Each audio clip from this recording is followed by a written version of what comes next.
Hello and welcome to my retro watches.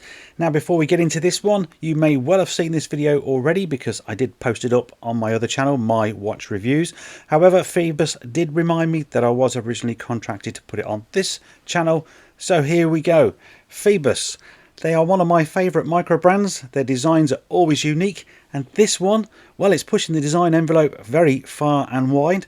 It has got some very cool features, a good anti-magnetic shroud, which is really interesting to see.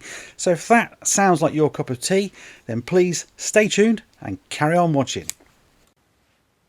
Now I've got loads to say about this watch, but I'm going to have to start off with all the specifications and measurements and things like that. We'll get that out of the way, then we can talk more about the design. So as you can probably tell, it's a big watch. That case diameter is 43.3 millimeters. So not for everybody, I'm sure. The case thickness is 13.2 millimeters. Now it looks thicker than it really is. 13.2 might sound thick to you, but I've got a lot of dive watches that are slightly thicker than that. The thing is, you wear them and they seem thinner, if that makes any sense. I do think the strap has got something to do with this watch. And of course, being a round watch with no lugs, the lugs are hidden under the case. It has that smaller lug-to-lug dimension, if you like, so it fits better on the wrist, being a bigger watch.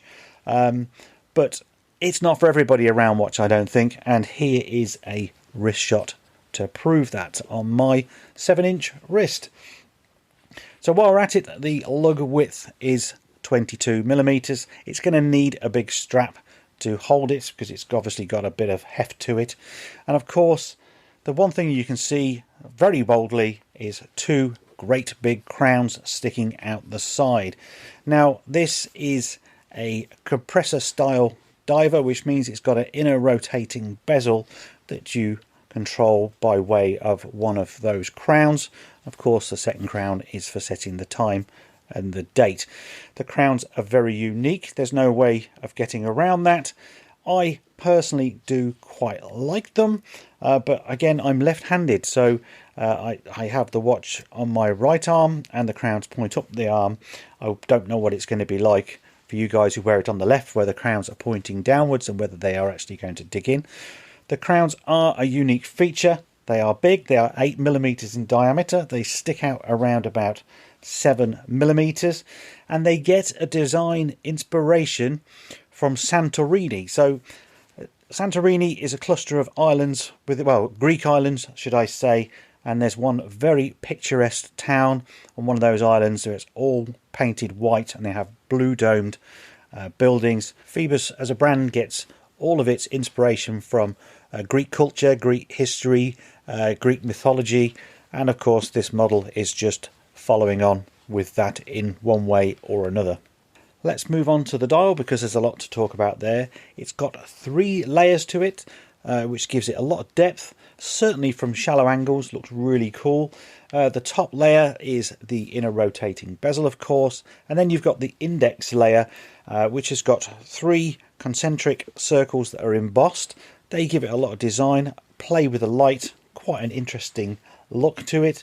You've got nice big baton indices, with the exception of 12, 3 and 9, that are a shape that I don't know the name of. I was never very good at geometry, so I'm going to call them triangles with the tops cut off.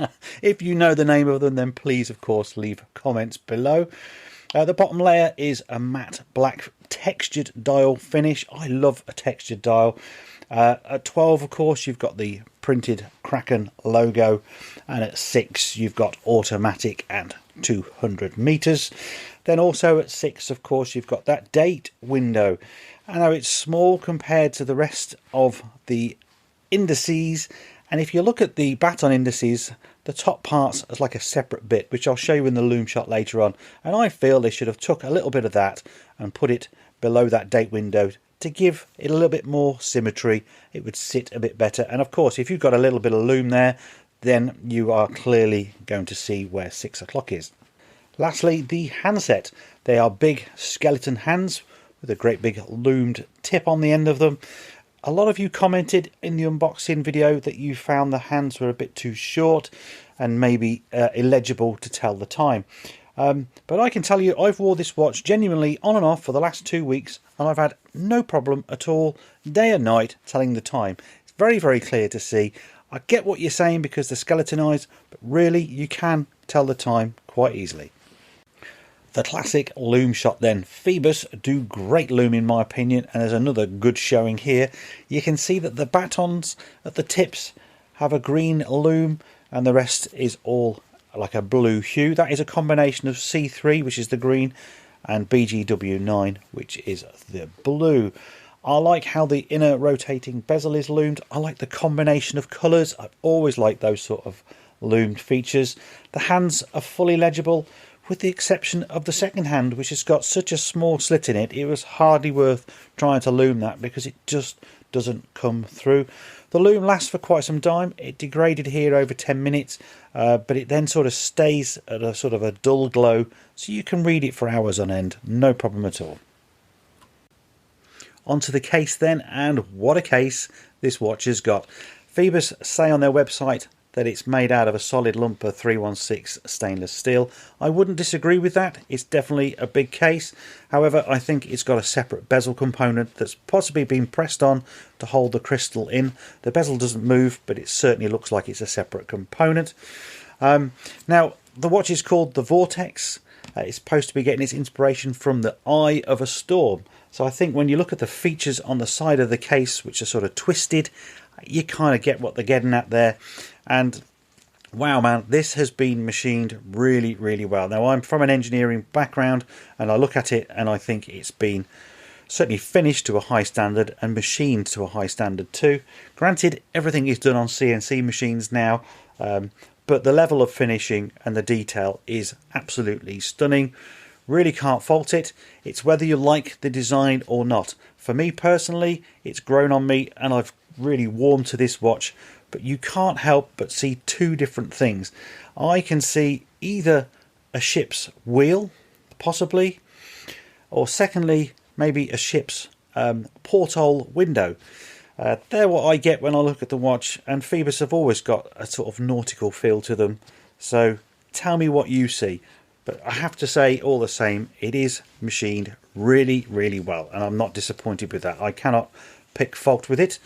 We can turn the watch over and look at the case back, and the case back is really disappointing for a Phoibos. Now, Phoibos normally have mega case backs, but on this one it is a bit mundane and boring.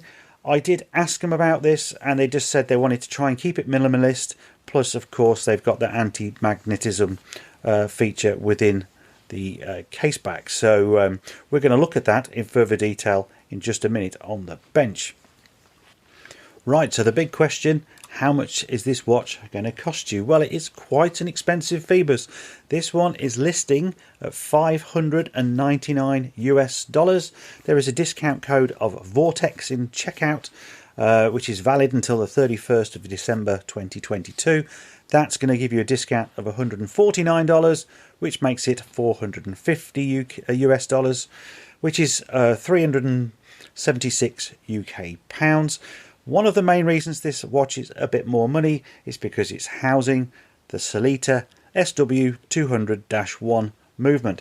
Sellita is a Swiss movement manufacturer, and as a result, you're buying a Swiss movement. It's going to cost you more because everything from Switzerland costs you more, and that's definitely going to be reflected in the price in this one. There are links down below should you wish to have a look at it or even purchase it. They are affiliate links, of course. I get a small commission. Doesn't cost you any more. If you wanted to buy a different watch of Phoibos, I've got my own discount code as well. I think it saves you 10%, and that is Retro Watch. Again, links down below. You can't miss him should you want to check them out. This particular model comes in 4 different colours. There's a green one. There's quite a nice blue one. There's the black one. And there's the grey one. Tell me which one you like the most down in the comments. That would be good. Now then, let's cut to the bench because we want to have a closer look at the movement, see how it's running on the Timegrapher, and check out how they've achieved the anti-magnetism. Welcome to my bench, and here of course is the PHOIBOS VORTEX, and we're going to first of all check on the Timegrapher to see how well it's running, because this is housing the Sellita SW200-1.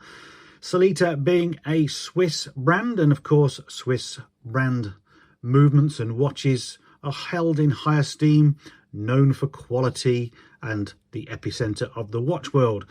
Now, I say that with some cynicism because I've worked on lots of watches, and yes, Swiss watches are nice, but let's face it, movements nowadays that are mass produced don't really have that much heart and soul in them. They are made by CNC machines. They are assembled essentially by robots. There's not a lot of human interaction, certainly not a lot of watchmaking skill. Okay, someone's had to design it, but have they? Because of course this is copied off the ETA 2824, so it's just a clone of something that has gone before. But that's just me being cynical. I'm sure it's going to run well, so let's put it on the Timegrapher and see how it is going to perform. So we have a lift angle degree of 50, as you can see on the Timegrapher there. I'll just lock my focus, and away we go. Well, that's impressive straight away, isn't it? Look, -7 seconds, but my bugbear is always beat error, and this has got perfect beat error. Could be running a little bit faster. I'd rather have a watch running slightly faster than slightly slower, because over the years it's going to degrade, and it means it's essentially going to run slower and slower and slower. But you cannot complain, can you, at 9 seconds a day with a glorious amplitude. So this watch is definitely running well, but then again, isn't that what we're supposed to expect? Quick one on crowns down, and we're actually getting improvement to the rate at least. It'll be just coming across the screen at the top any moment now. Very inconvenient to be at the top there when we're filming, isn't it? But there we go, look, perfect rate, perfect beat error. So far I am extremely impressed. So crown up, usually a stressful place for the watch to be. And again, we're not missing a beat, are we? Look, that beat error is going to sort itself out. You can tell by the line, don't need to look at the screen. So this is looking absolutely wonderful, if you ask me. Certainly one of the best movements I've seen. So I'm going to eat my hat about what I've just said about the Swiss movements, because this one is doing well. Please excuse some of the noise that we can see in the background there. That will be just some vibration along with me talking. Yeah, if I turn the gain down, as you can see, it's starting to clear it up. Last position.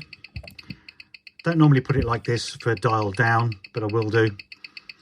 Dial down's the least stressful, and as you can see, the end result is going to be a rate of 0. I can tell that now from here, or maybe 1 second.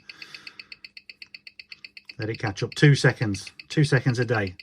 So on the Timegrapher, this movement is absolutely superb. You cannot beat that at all. Longevity, of course, who knows? Maybe I'll do another video in 10 years' time, and we'll have another look at how well the watch is performing then. But even in 10 years' time, in reality, how long will I have worn this watch? Because I have so many watches. They all do get worn, but usually only a few days, a month, or a week, or a year even, depending on my choice of the day. Now, I've loosened the case back in preparation to show you what PHOIBOS have done to counteract magnetism. For those who don't know, and I'm sure you all do, magnetism is the worst thing to a watch. If it gets onto the hairspring especially, then it will usually make it stick together. That can either make the watch completely stop, or more likely run really, really fast or erratic. Certainly if you put it on the Timegrapher. It is apparently the most common problem in mechanical watches.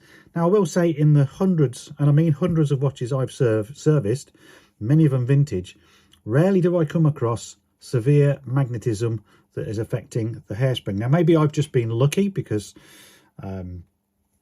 for whatever reason that is, but it doesn't seem to be that frequent to me. I do find occasionally screws that are magnetized, and of course anything inside a watch you don't want magnetized anyway, really. So I keep going off on these rants, and I really shouldn't. So let's have a look at what PHOIBOS have done.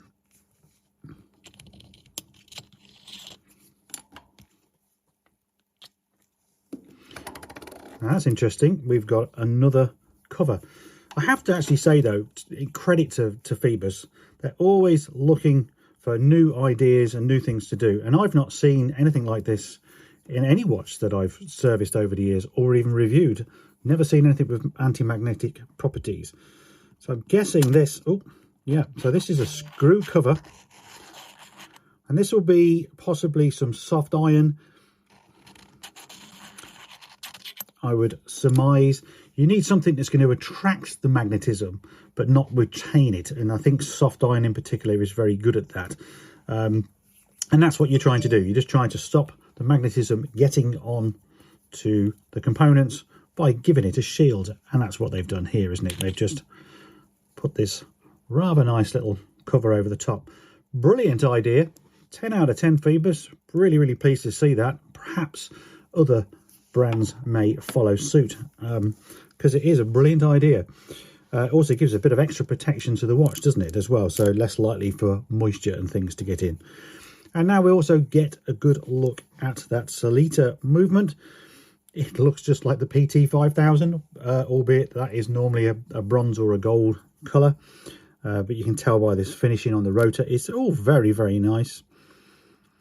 And I really, really, really do need to do this video of putting an ETA 2824 and PT 5000, or maybe even this movement all together. Excuse my phone in the background.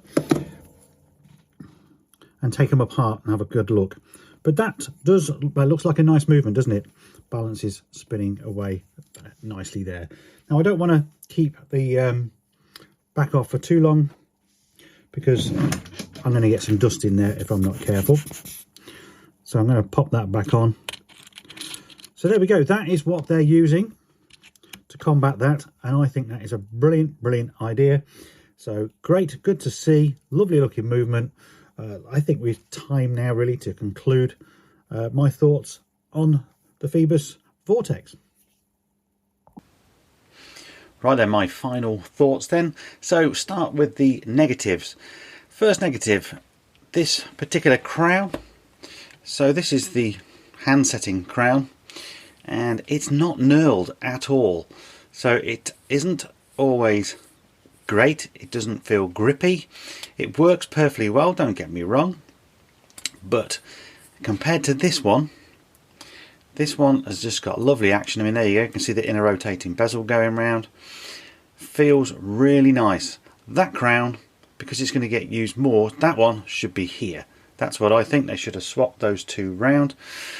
Second moan, minute track. So this movement hacks. So if we pull the crown out, we've stopped the second hand. If I pull the crown out, there we go. So we stopped the second hand, and what's happening? I don't know. I can't set this time as accurately as I would like, because the minute track, there is one, but it's underneath the hands. Yes, you could do it through the hands, I suppose, but I haven't got the best of eyesight, and it's, to me, silly. It should have a minute track around the outside, almost definitely. Next grumble, there's just a few more, I'm afraid. It comes with this lovely, lovely leather strap, right? Really nice. Also comes with a rubber strap, which I'll put some photographs up now so you can see what it does look like with a rubber strap on. I'm just not all that much of a fan of rubber straps. However, it does not come with quick release spring bars, and hopefully you can notice something strange there as well. This has got curved spring bars. So you don't get a spring bar tool, you don't get a spare set of spring bars to put in the rubber strap, and if these were quick release, because you could do quick release on these, I'm sure it would make changing over from the rubber to the leather so much more easy, and that is a real shame. Lastly, as I said, I've been wearing this watch for nearly 2 weeks now, on and off, and I do find that for my wrists at least, there isn't quite the right hole. So it's either really, really tight or just that little bit loose, and when it's loose it creeps on my wrist over to one side, and certainly in a work environment I end up keep knocking the top of the case, like on my desk or something like that, Equally, it does sometimes get caught on my coat, on the sleeves, which is rather annoying. So sadly, there are the negatives, but of course there is some positives. This is a solid, well-made watch, and it's going to take a real beating. It's great in that respect. You are not going to damage this one very easily, are you? Let's face it, that case is going to protect it. Really good upgrade because it's got the Swiss movement, so you can see that they're going in the right direction. They're trying to push themselves on and on and on, offering more that the people would want, or their customers will want. The anti-magnetism, well, that is an absolutely fantastic feature. It's like a hidden complication in the watch. It's like the unseen saviour, isn't it? It's going to protect your watch if you leave this on top of your phone, because that's magnetic, your laptops, speakers, anything like that, which could sort of have adverse effects, and they're trying to counteract that. It's a really good feature. As I said before, I've not seen it before, so I'm probably going to see it a lot now in other watches, aren't I? Let's face it. But yeah, very, very good. And lastly, of course, the design. The design is unique. You can't fault it for that. You either like it or you don't. And if you like it, you are really going to like this watch. I think it's going to suit people with bigger wrist sizes personally. But the PHOIBOS fans, which are many, I'm sure will have their opinion on this. So that is it. I really do hope you've enjoyed this in-depth review. If you have, then please hit that like button. This channel is still very new. Thank you very much to all of you who have subscribed. We are now over 1,000 subscribers, which is fantastic. I know a lot of you have come over from my main channel, so really do appreciate that. Please, like I say, give us a like. It's going to help. Leave your comments below. I'll read every one. I will try to reply to as many as I possibly can. That's it. I'll see you in the next review. Bye for now.